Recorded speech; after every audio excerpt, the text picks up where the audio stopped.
Dollar নামক শব্দটি উচ্চারণ করেননি।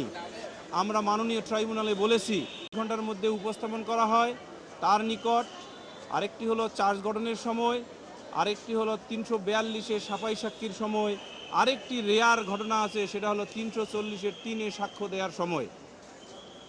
এই ঘটনার বাইরে আসামি অন্য কোথাও কোনো কথা বলতে পারে না। সেই কথা বললে কি হয়, সেই কথা অন্যের শেখানো কথা হতে পারে, অথবা জেলখানায় যে আসামিরা যাদের সাথে থাকে সহ প্রিজনারদের কুচক্রর বুদ্ধির একটা অংশ হিসাবে বলতে পারে। আমরা বিশেষ করে 1 নম্বর আসামি সোহেল রানা তার 164 ম্যাজিস্ট্রেট কর্তৃক যথাযথভাবে রেকর্ডকৃত অত্র ট্রাইব্যুনালে পড়ে শোনাই।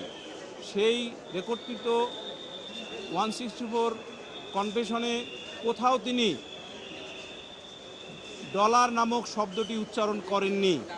আমরা মাননীয় ট্রাইব্যুনালে বলেছি বিধি বহির্ভূতভাবে 342-এর অধীনে আসামি পরীক্ষার সময় অর্থাৎ সকল ইনক্রিমিনেটিং এভিডেন্স পড়ে শোনানোর সময় আসামি যে ডলার শব্দটি ব্যক্তি হিসাবে বলেছে, এটা হয়তো জেলখানায় থাকার কারণে কোনো কুচক্র বা কুচক্রী ব্যক্তি যিনি জেলখানায় তাকে বুদ্ধি দিয়েছেন সেটা দিতে পারেন এবং তার ফলে এটা বলতে পারেন।